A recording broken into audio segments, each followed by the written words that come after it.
Inilah makhluk pertama yang hidup di bumi sebelum diciptakannya Nabi Adam alaihissalam. Dahulu sebelum ada kehidupan manusia, bumi lebih dahulu telah dihuni oleh makhluk-makhluk gaib.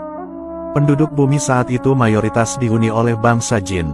Allah Subhanahu wa Ta'ala menjadikan para jin-jin dan anak turunnya untuk mengelola dan memimpin bumi di waktu itu. Selain itu, sebelum manusia diciptakan, Allah juga terlebih dahulu menciptakan para malaikat dan iblis. Iblis sebelumnya memiliki nama lain yaitu Azazil. Iblis adalah makhluk yang diciptakan Allah dari api. Sebelum Azazil menyandang gelar iblis, dahulu dia adalah makhluk Allah yang sangat mulia, taat, rajin beribadah, dan berilmu luas. Penampilan iblis waktu itu sangat menawan, wajah iblis sangat rupawan dan berwajah bagus. Iblis juga mempunyai 4 buah sayap yang bisa ia gunakan untuk terbang ke sana dan kemari. Ketakwaan dan kesolihan iblis banyak membuat para malaikat di langit terkagum-kagum dan sangat menghormati iblis. Iblis dengan penuh ketulusannya selalu taat kepada perintah-perintah yang Allah berikan kepadanya. Hal itulah menjadikan iblis terkenal dan memiliki banyak gelar-gelar kebesaran. Iblis dahulu adalah makhluk ahli ibadah yang super hebat. Iblis dan malaikat dahulu pernah menjalankan kehidupan bersama-sama selama 80.000 tahun. Masa itu bukanlah waktu sebentar. Selain itu, kehebatan iblis lainnya adalah dia mampu tawaf memutari luasnya arsy Allah selama 14.000 tahun lamanya. Amalan dan kepribadian menakjubkan iblis ini, lantas menjadikannya diangkat menjadi penasehat para malaikat selama 20 tahun lamanya. Tidak cukup di situ, iblis juga menjabat sebagai panglima para malaikat muqarrabun selama 30.000 tahun lamanya. Dahulu, bumi kita ini diciptakan Allah Subhanahu wa Ta'ala hanya dalam kurun waktu 6 hari saja. Namun perlu diketahui, bahwa perhitungan hari di sisi Allah jelas berbeda dengan hitungan manusia zaman sekarang. Allah Subhanahu wa Ta'ala kemudian menciptakan makhluk-makhluk untuk pertama kalinya mendiami dan mengelola bumi. Makhluk itu bernama Ba'anul Jan atau bangsa jin. Allah Subhanahu wa Ta'ala menciptakan jin menggunakan bahan yang berupa nyala api. Allah Subhanahu wa Ta'ala berfirman, dan dia menciptakan jin dari nyala api. Quran Surat Ar-Rahman ayat 15. Kata jin memiliki arti tersembunyi. Hal ini karena makhluk jin memang makhluk gaib tak kasat mata. Wujud asli jin juga tidak bisa dilihat manusia. Manusia hanya bisa melihat makhluk jin ketika jin itu menjelma menjadi bentuk wujud lain seperti semisal pocong, kuntilanak, genderuwo, dan bentuk jadi-jadian lainnya. Allah menciptakan bangsa jin dan membebani kewajiban dan tugas yang sama dengan bangsa manusia. Mereka diperintah untuk menyembah Tuhan Sang Pencipta alam semesta ini, yaitu Allah Subhanahu wa Ta'ala. Allah Subhanahu wa Ta'ala berfirman, dan aku tidak menciptakan jin dan manusia melainkan supaya mereka menyembahku. Quran Surat Az-Zariyat ayat 56. Bentuk jin sendiri bermacam-macam, ada yang mirip seperti anjing, ular, serangga, dan ada yang memiliki sayap sehingga mampu berterbangan di udara. Jin pun memiliki jenis kelamin laki-laki dan perempuan, dan juga mampu berkembang biak layaknya seperti manusia. Namun, dahulu ketika Allah menjadikan para bangsa jin menjadi khalifah di bumi, ternyata banyak para jin-jin itu yang melakukan keonaran dan kerusakan di mana-mana. Mereka banyak yang membangkang perintah Allah dan melakukan kemaksiatan di mana-mana. Kehidupan mereka di bumi sungguh sangat tidak rukun. Mereka para kaum jin kerap melakukan peperangan dan menumpahkan darah kepada sesamanya.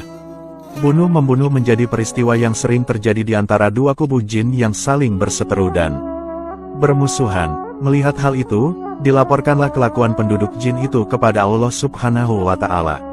Kemudian, diutuskah iblis yang dulunya bernama Azazil bersama para malaikat untuk bersama-sama menggempur dan mengalahkan bangsa jin yang sudah banyak membuat dosa dan kerusakan. Iblis sebagai komandan perang para malaikat, lalu bersama-sama menghabisi para jin-jin perusak itu sampai berhasil. Peperangan lalu berlangsung sangat dahsyat. Akhirnya, peperangan luar biasa itu dimenangkan oleh tentara para malaikat. Dalam peperangan itu, banyak jin-jin yang mati mengenaskan.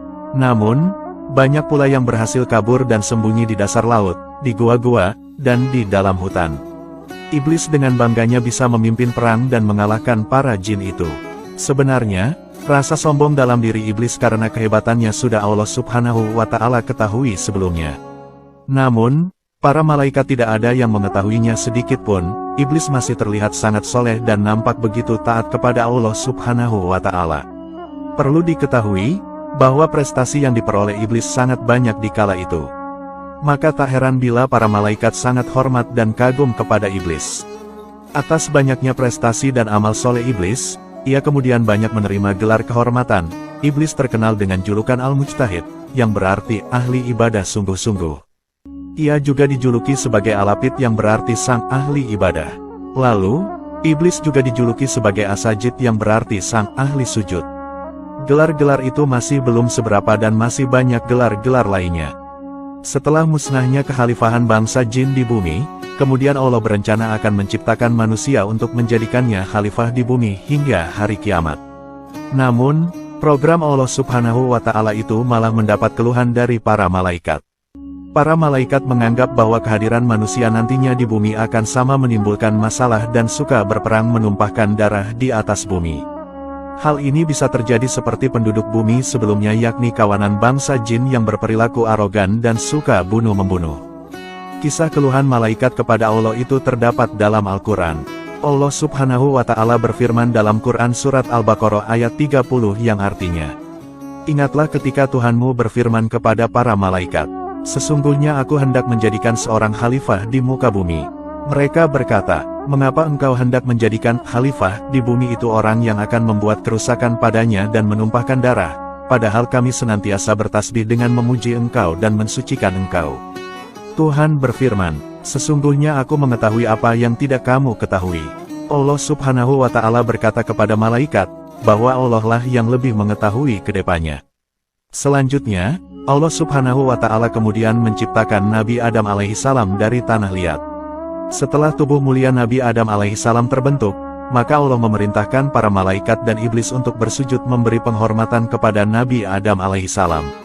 Semua malaikat akhirnya bersujud kecuali iblis. Allah Subhanahu wa Ta'ala berfirman, "Dan ingatlah ketika kami berfirman kepada para malaikat, sujudlah kamu kepada Adam, maka sujudlah mereka kecuali iblis.